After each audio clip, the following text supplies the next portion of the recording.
Hey, everybody. Thank you so much for tuning in to the Carpet Now podcast. My name is Ben Hendrix, and I am joined by my good friend here, Tera from Dreamweaver. And I am so excited, Tera, for you to be on here. Thank you for coming on our podcast. Thank you so much for inviting me, Ben. I've been looking forward to this all week. Yeah, we're going to have a lot of fun. You and I have known each other for many years. So for those that don't know, just to recap, our business, Carpet Now, is primarily in the residential, but also commercial space. And we help people replace carpet, and we specialize in doing it here in Texas. And we have been working with Dreamweaver, the company you're with, for many, many years. In fact, I'm a huge Dreamweaver fan and supporter. I love everything you guys are doing. And so we're going to get into all that here in just a little bit. But first, Tera, tell us about you. So tell us your background in flooring. Give people an introduction to, who you are and how long you've been with Dreamweaver. Oh, thank you, Ben. So, my name is Tera Valenzuela. I've been with Engineered Floors and our flagship line, which is Dreamweaver Carpet, since 2015. I was really lucky. I was able to get in with the company pretty much at the ground floor when we were really breaking into the market. Dreamweaver is actually the brainchild of Mr. Robert Shaw, who, as the name states, started Shaw Industries with his brother several decades ago. And then in his golden years and his twilight years, instead of just resting into the sunset, he's like, you know what, I want to do something different. And then hence Engineered Floors Dreamweaver Carpet was born. So I was really lucky in getting in at that ground level. I started off my career in the flooring industry approximately 15 years ago. Believe it or not, Ben, by accident, my husband and I had relocated here from Virginia, and we had always been in sales. Even though my background is in geology with biology, you would think that I'd be working for an oil company or something here in Texas. But, sales has always been the name of the game for us. We've always done really well with that. But my husband and I are very, very competitive. So there is no way that I could have been in the same industry as him. And so we were looking at, what are some of the other things that go into your home outside of furniture? And he sold furniture at the time. And so flooring was being advertised on TV and on the radios. And so that's what I mean when I say I kind of accidentally got into it, because I could not be competing with my husband on a day-to-day basis. We wouldn't have had a successful marriage if that would have been the case. Fair enough. And so that's how all that got started for us here in Texas. And it's just been a dream come true since then. Wow. So talk to me about when you came into the flooring industry, and I'm sorry, tell me again, how long have you been in the flooring industry? Approximately 15 years. 15 years. So I think, needless to say, there is a lot that has changed over the last 15 years. Would you agree? Oh yes. But yeah, almost. Go ahead. No, you go ahead. Well, I was going to say it's almost night and day, some of the difference. When we first started, and I'm sure you possibly use this sometimes when you have your new folks coming in, it was just fuzzy side up. It's not even close to that anymore, especially if we start talking about commercial carpet and the different types of technologies that are going in there. It really you can nerd out with all the cool stuff that's been happening in flooring, specifically in carpet as well. Yeah. And I think, you're echoing some of the things that I have talked about with many people over the last few years, which is the technological advances in both residential and commercial carpet in the last 10, 12 years is pretty incredible. Most people are not familiar with the amount of changes that are happening within the carpet industry. And I would theorize that this all started to happen with the growth of the hard surface industries like vinyl, laminate, hardwood. As those hard surface floors became more affordable, and as carpet started losing market share, it forced the manufacturers to innovate. And so these carpet manufacturers who had basically had kind of just been, pretty lazy when it came to advancing carpet and investing in the technology that goes into making carpet last longer, be more stain resistant. They didn't need to innovate when carpet was still in, almost every area of the house other than, say, your living room and kitchen. But as hardwood and these other hard surface floors started to take more market share, more square footage in the home, the carpet companies kind of looked back and were like, hey, we got to change, if we're going to, incentivize people to keep buying carpet. And they've done exactly that. So it's very exciting to get to talk to you today about all these different changes over the years and kind of educate people and get to share some of the insight that we've seen that will basically make people believe in carpet again, because I think sometimes people have a very disenchanted view of carpet. And I think, unfortunately, most people's experience with carpet is builder grade carpet. Would you agree? Yes.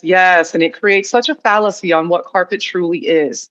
And, I do believe that there's kind of that widespread notion that people don't want carpet, but I really don't think that's the case, Ben, because even with the explosion of hard surface and going to your point, because it became more affordable, it used to be a luxury to be able to put hardwood or tile or any of that type of stuff in your home. Whereas now it almost, when you look at it per square foot price, it can be comparable to a really nice carpet. So a lot of folks are going that way. But when people say that they don't like carpet, sometimes you just have to ask a few more questions, because it's not that they don't like carpet. It's the myths surrounding the maintenance and the upkeep of carpet. And the reason I say that is because even when you get a whole house full of hard surface, what is one of the very first things you're going to go out and shop for? It's going to be an area rug. And an area rug is basically just carpet, but in a smaller format. And so I don't believe that people dislike carpet. I think that people are playing into the myth that carpet is really hard to take care of. And it's just really not the case. It might have been way back in the day, but with the new technologies that you alluded to, that's just absolutely not the case today. Well, I'll tell you, one of the days that I realized that carpet had changed was, I want to say 10 or 12 years ago, I was in Vegas at the World Flooring Conference called Surfaces. And we walked in, and and it was actually not Dreamweaver, I hate to say, it was a different manufacturer. Although Dreamweaver carpets can do what I'm about to explain, and I've tested this in my own house. But this other manufacturer had a fish tank literally filled with Merlot. And they had carpet samples literally floating in this fish tank of Merlot. And they would pull it out with tongs, and they would take a water bottle and they would pour it onto the sample, and literally the red wine would wash right off. And that's with cold water, no scrubbing, no soap. That's just a cold bottle of water was able to clean red wine off of carpet. And I thought, holy smokes, this is a game changer. This means all those concerns about pet stains or Kool-Aid, wine, you name it. Right. Those are all a thing of the past. And this is, by the way, now in almost every carpet, meaning you can get an inexpensive carpet with that level of stain resistance. And that was not possible 20 years ago. So fortunately, the manufacturers have changed the way that they, create solution dyed polyester, these other types of things where you can very affordably put something in that can hold up to pets, kids, and everything else you want to throw at it. And so for me, that was kind of my wake up into, oh, wow, carpet is like massively different than it used to be. Did you have a similar moment where your eyes were opened to, oh, carpet is much different than I thought it was? And what was that like for you? So if I may, remember I told you that I started with Dreamweaver Carpet in 2015. Well, prior to that, I had 1 year actually at BOU of America. And so this story actually alludes to that. And if I may just kind of indulge, do you remember Magic Fresh on the BOU carpet? Shockingly great product. Yes. So that was my aha moment in the flooring industry, specifically with carpet. When I found out that you could get a piece of carpet that will actually eliminate odors in your home, because come on, Ben, what's the number one thing people think? That it's the carpet creating, but it was actually the opposite. And so BOU was able to come out with some great technology with that Magic Fresh. And then Dreamweaver has actually taken that a step further. I've listened to you say innovate several times already, and that is our actual tagline, is that we are innovation reinvented. Because Carpet is not new. I mean, Ben, soft surface, let me back up. Soft surface has been around since ancient Egyptian times in sisal and seagrass and woven grasses and mats to go down. And then it has evolved from there. But like you're talking about with submerging carpet in red wine or anything that you would think of would be a very difficult thing to clean out. Almost all carpets now and everything within our brand has that technology, that solution dyed technology you're referring to, where the color goes all the way through, because they know that in our busy lifestyles, in families and homes with small children or mixed generations, like in my house, my mother lives with me as well as our 4 kids, 2 dogs, and then my mother-in-law as well. We don't have the time, and I work. I work outside the home. I don't have time to be on my hands and knees scrubbing, cleaning, when I know that I can just come over to this and I can spray it with a bleach and water solution that not only cleans that product, but also disinfects the product. That in itself has just made life so much easier. If you've had hard surface throughout your house, do you remember a few years ago when the dark laminate floors were all the rage and all the trends? Oh, yeah. So we had that in our house. Let me tell you, that was a 3-pronged cleaning process every Sunday. It was not a good. And now Sunday is Sunday fun day because I don't have to spend 5 hours cleaning my floor in 3 different stages, because carpet only requires a good vacuum and then a hot water extraction every year. Yeah. No, it's very low maintenance. I myself have 4 kids, and sure, I do have hardwood in my, formal living and kitchen and foyer, but I have carpet in all the bedrooms, all the closets, the upstairs game room, the media room, and I wouldn't trade it for anything, honestly. Oh, no. Because one, especially with upstairs, in a house where you have kids running around, that carpet makes a huge difference on the sound that either transfers or doesn't transfer from the upstairs to the downstairs. And also, I like to wrestle with my kids. Yep. I'm always on the floor. We're always playing games, whether it's like wrestling or playing cards, we are on our floor all the time. Absolutely. I can't do that downstairs where we have hardwood. I have to go upstairs where we have carpet. And actually, it's really funny you mentioned that. What is the first thing people do when they put in hardwood? They go buy an area rug. Like literally where I have hardwood in my living room, we have area rugs. And so, so it, I love time. Anytime I get to talk to someone that's also passionate about carpet and someone like yourself who's very knowledgeable, let's go ahead and dive into what makes carpet different today than, say, 15, 20 years ago. I know we've alluded to solution dyed fibers. For most people, they have no idea what that means, rightfully so. I wouldn't know what that meant if I didn't work in this industry. So I'm going to throw it to you here. Explain to someone who has no concept of solution dyed polyesters and how that has changed everything in our industry. Well, from a residential standpoint, it has changed quite a bit because, believe it or not, Ben, this is not new technology. This is not something that's been born from 10, 15, 20 years ago. The solution dye technology has been used widespread in the commercial arena for decades.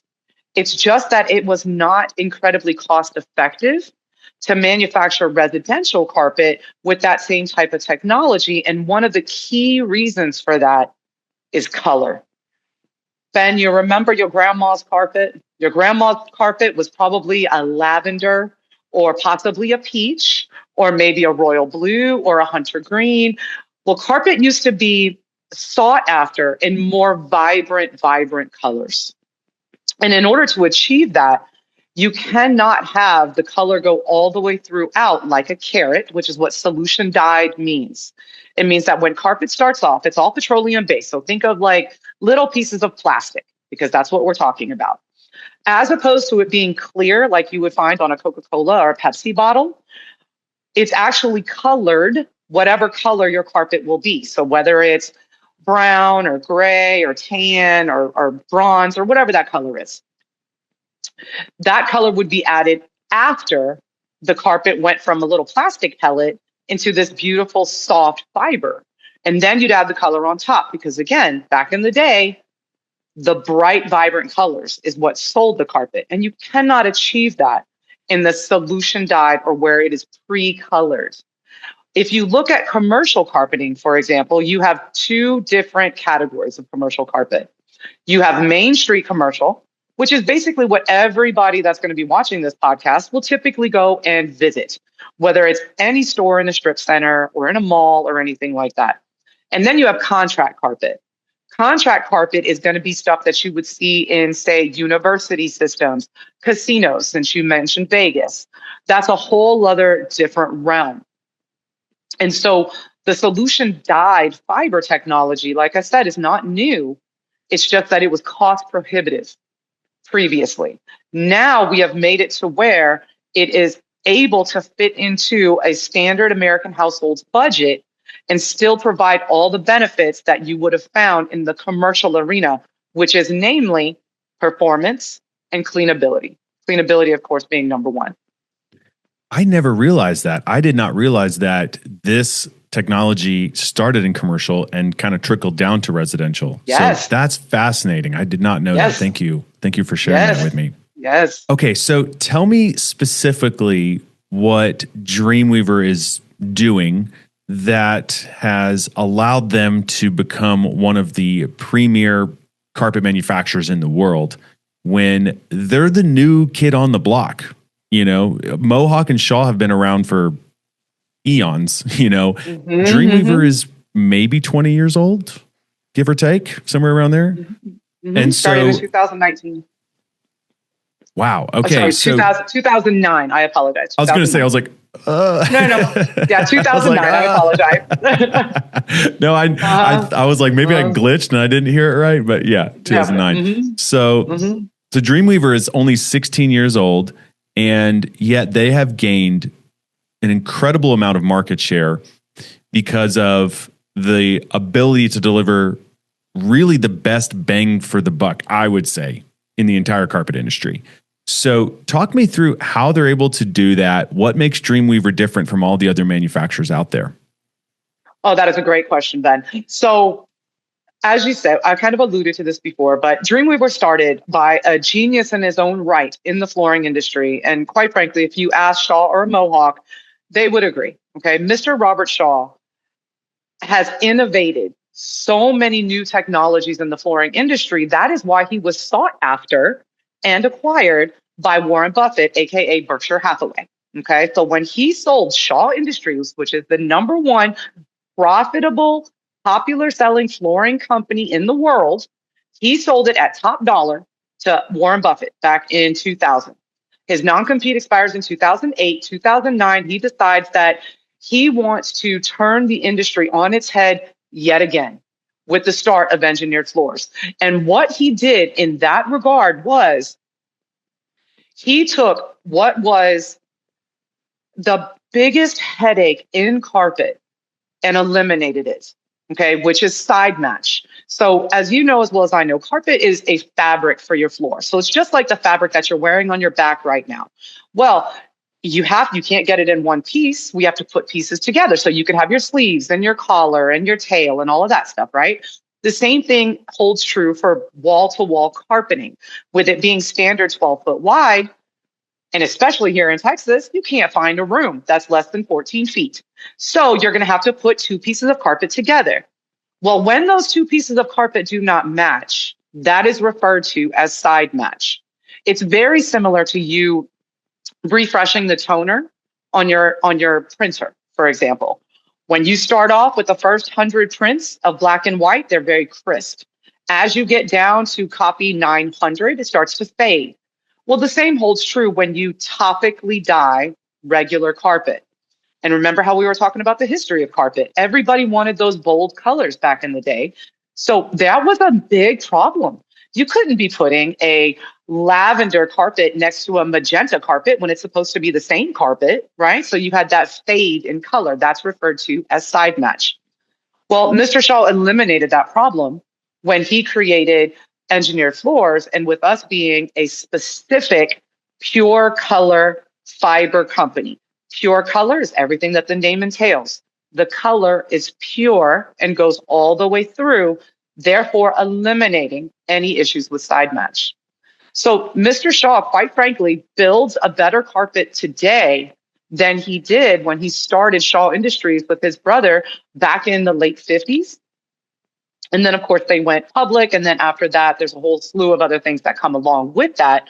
But that's also why we are independently owned, because Mr. Shaw wants to keep complete control over the quality and the performance and the story that Engineered Floors is able to bring to our fellow neighbors in the marketplace. And so what he's done. Yeah. Sorry, not to cut you off. One thing I want to make sure I understand. So just to be clear to the listener, most manufacturers, you have the strand of carpet, the fiber, if you will, and then the color is applied on top of the strand of fiber. And what you're saying is that Dreamweaver does not apply the color to the fiber. The color is the fiber itself. So the fiber is the same color the entire way through. Absolutely.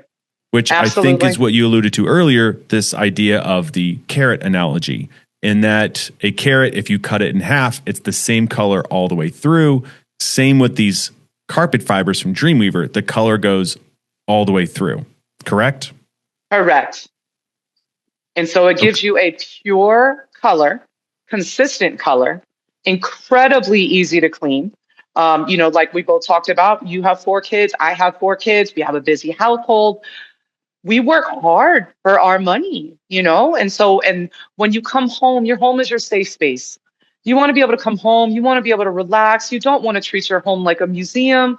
You want to be able to wrestle with the kids. You were talking about being on the floor. Our favorite thing is movie night at our house, where we like to all get together on the floor. We watch a movie. We have popcorn and a whole slew of other things, which they're not supposed to be eating that late in the evening, but they are, of course, right? But it's a great time. And you don't want to get up the next day and say, oh, man, I regret watching Lilo and Stitch because now I have to scrub my carpet because the popcorn spilled or a drink spilled or something. No, we want to live our life and create those memories with our family.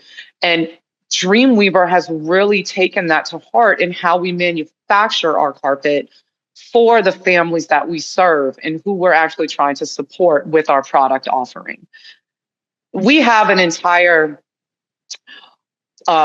assortment of different types of products to help in the commercial segment, the residential segment. But our true love and where our innovation is really coming and stemming for is in the residential market. Mr. Shaw has been able to take us to the second largest carpet producer in the world in that short amount of time, because we are the only company that is actually investing a lot, over $1 billion. That's B, billion, not an M, billion. Over $1 billion in new carpet technology. Ben, that's more than every other major carpet manufacturer combined in the past 10 years. And that's because Mr. Shaw loves this category because of, going back to, all the memories that are created on it in our families. That's so awesome. Thank you for sharing that. And I also wanted to ask about the manufacturing process.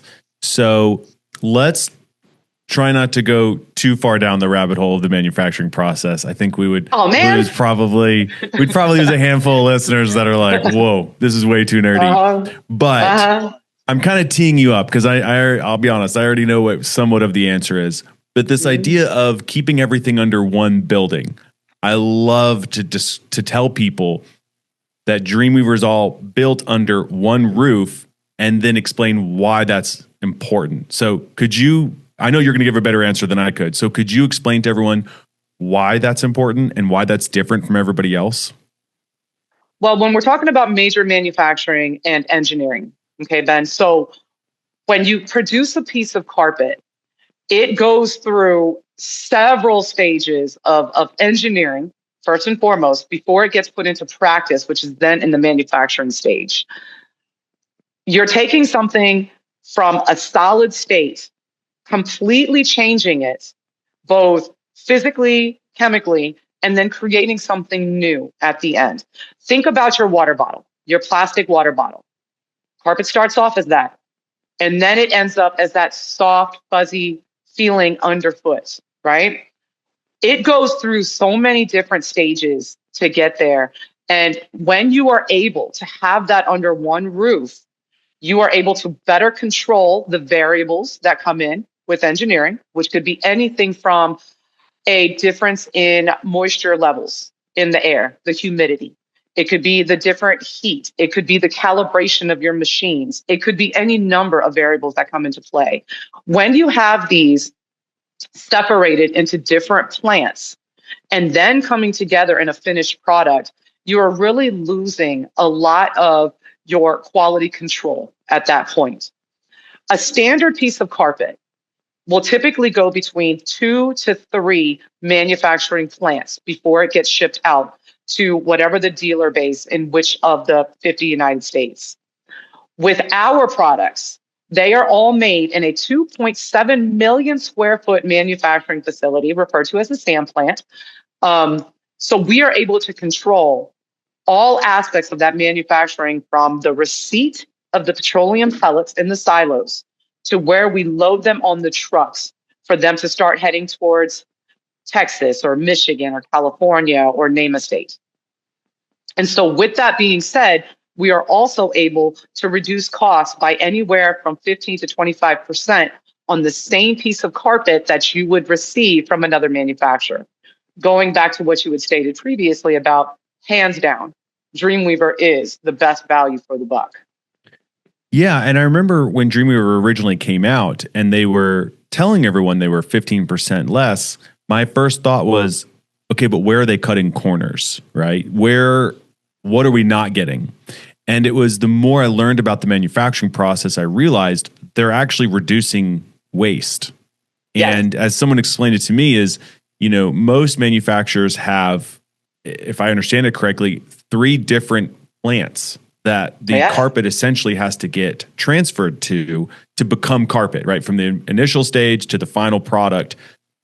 You're essentially moving via freight, right? Through trucks. You're moving from one building to the next multiple times. And you guys have eliminated that entirely by keeping everything under one roof, which ultimately, like you said, can save 15% or more on the manufacturing cost, which actually gets passed down to the client. And I thought that was just an absolute brilliant way to very simply just take, control of the manufacturing process, reinvent it, and bring everything up to speed in modern times. Yes. And the other element here too is, as I've understood it, y'all are using new carpet machines. I was just going to get there. 60-year-old carpet machines, correct? That is absolutely correct. That is absolutely correct. So going back to what we were talking about, we've invested over $1 billion in new carpet technology.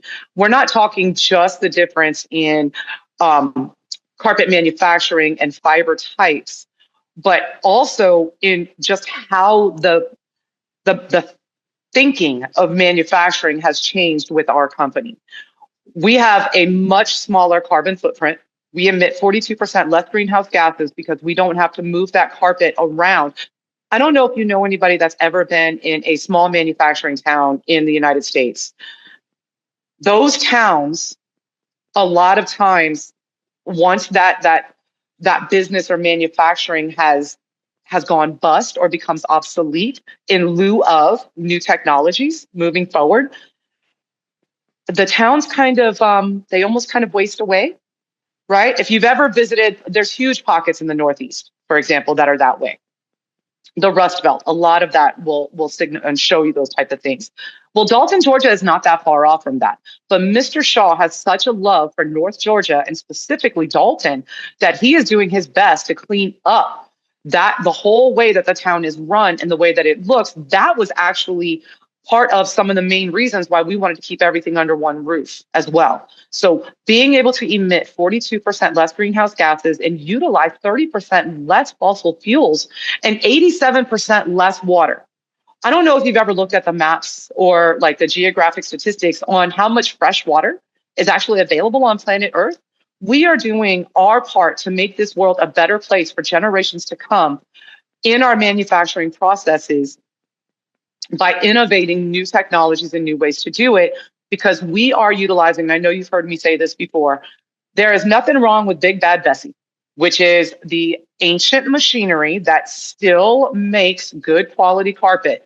We just have Lean Mean Sheila, and she's faster and cleaner, and she creates a better piece of carpet.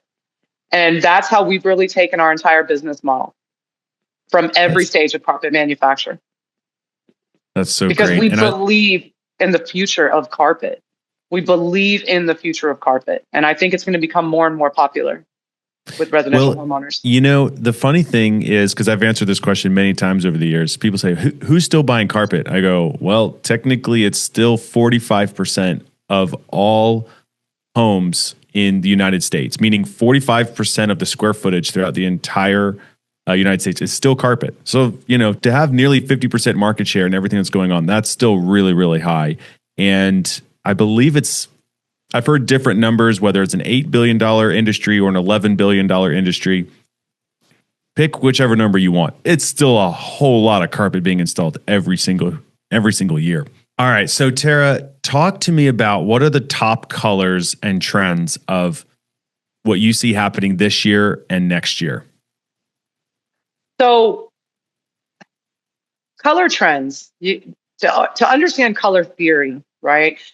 It really is based in economics. All right. So the Pantone color report, for example, is critical and crucial to designers in the United States. So your ASID certified designers will typically go to the Pantone report to get a feel for the country, right?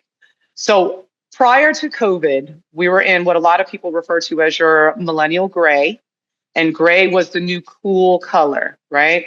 And then from that, we went into COVID, and then we came out of COVID, and Pantone's color of the year this year, for example, is Mocha Mousse, right? And so Mocha Mousse is meant to signify a return to tradition and decadence and opulence and comfort and warmth and security. All right. Because we haven't had that in so many years. So you are absolutely seeing a trend, and we have noticed a trend. Now, of course, you and I are based out of Texas. Texas is a little bit slower in comparison to the East and the West Coast, but it always comes back and trickles down to us. We are seeing much warmer colors in lieu of the cools and the gray, which have just dominated for so very long. You're finding a lot of red undertones, gold undertones that are coming back in a large way, as well as deeper, richer colors are coming back. Now, I'm not talking about like your purples and your blues and your greens. I'm talking about your deep browns, your deep reds. I would not be surprised to see a resurgence of exotic woods in the next few years. But within carpet, you have absolutely seen a trend back towards warmer colors. And then not only that, but there was a time where the US population really loved multicolored products, not as in like blue, yellow, green, purple, or red, but a piece of carpet that had 4 or 5 colors blended together. Then you had people that were looking at your subtle tone on tone colorations. That is still king. That still occupies just north of 60% of all carpets sold in the United States will fall under that category. But you are seeing a big push towards solid tones again. So people are going back to those solid, tight, low, very polished, finished looks. Again, that makes sense because we're going back into a traditional feel. Absolutely. And how about plush versus pattern carpets? Are you seeing people trending more towards one style of these carpets over the other? So patterns have been growing in popularity for easily the past decade.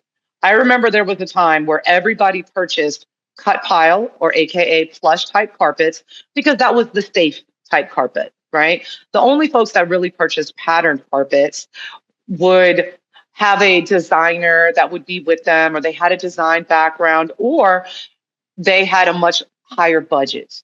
But now with manufacturing coming to where it is, the fact that carpet is going typically into either secondary rooms or showcase rooms. Showcase rooms, of course, can be either your dining room, your home offices, a foyer, anything like that. You are seeing a big resurgence in pattern products, and specifically within pattern products, full looped products are becoming much more popular than your standard LCLs, which are cut and looped products, which have a tendency to give a little bit more of a casual look.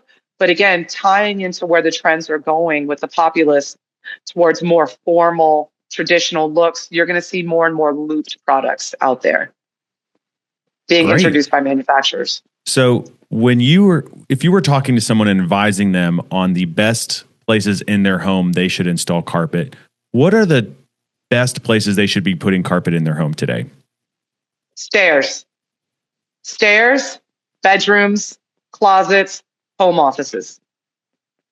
Absolutely. For the sound absorbing qualities of carpet, especially in home offices, the anti-static properties that you're going to get a lot of times with a lot of carpets out on the marketplace. And then for stairs, going back to the fact that we have mixed households, carpet on stairs provides such a good source of traction that you do not have to worry about slipping or falling or anything like that occurring. But and media rooms are incredibly prevalent in a lot of Texas homes. So having carpet in those rooms, absolutely. So if you were to advise somebody on how to pick a carpet company and how they were to go about selecting who they're going to do business with. So if a homeowner was listening to this and they said, I got 3 or 4 different quotes, I'm not sure who to go with. They understand that maybe your product or whichever product they're looking at is exactly what they want. But then when it comes time to install the product or take care of their installation experience, how would you advise them? Because you've worked with a lot of different, flooring companies over the last 15 years. You've seen it all. You know who's great, who's not great. And I would assume, have a pretty good indication of what to look for when it comes to choosing a carpet company. So how would you advise someone to select a carpet company for their carpet project? Well, one of the first ones is I always believe in supporting local business. There's several reasons for that, but one of the number one reasons these are your neighbors. They understand what you're going through, and they do not have to answer to any type of corporate ideal. They're going to answer to their heart, and their heart says this is either right or this is wrong. So first and foremost, I'm always a big supporter of supporting your local business, okay, locally owned business. Number 2 is going to be the person that you're working with.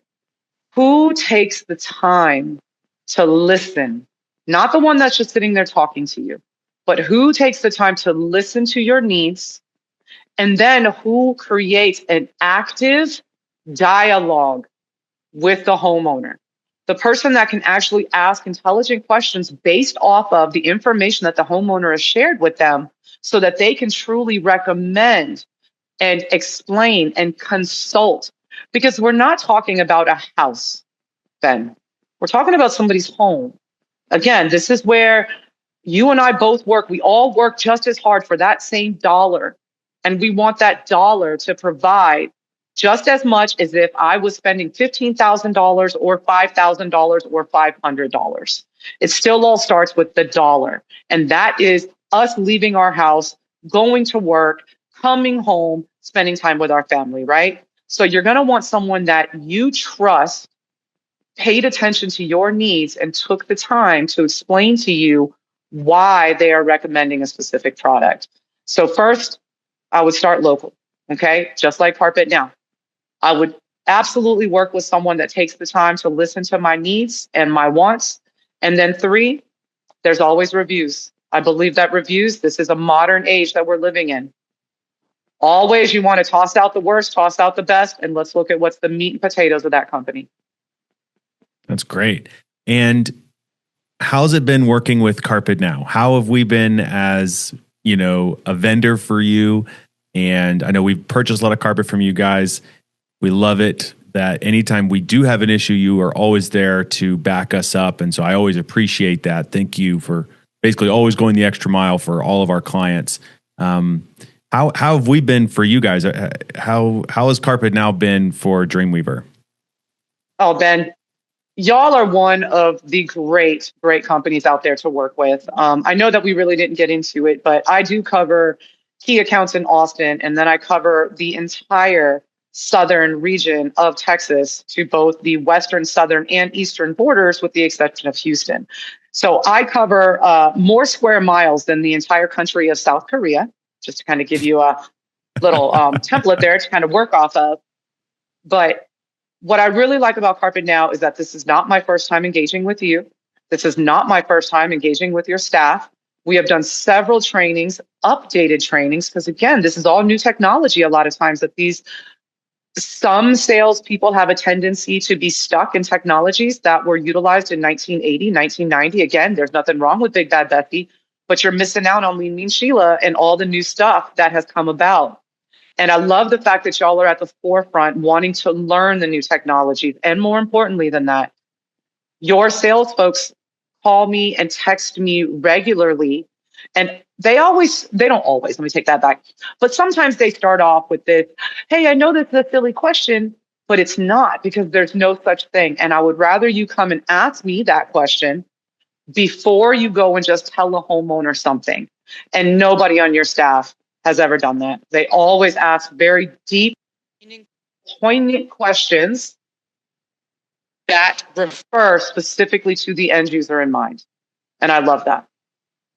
Wow, thank you so much. I will make sure I pass those compliments along to the team. I know they will love to hear that. Well, Tera, thank you so much for taking the time to do this podcast with us today. I know you are an absolute wealth of knowledge, which is why I wanted to have you on. I'm sure this won't be the last time I ask you to come on here, because there's still so many things we have yet to cover.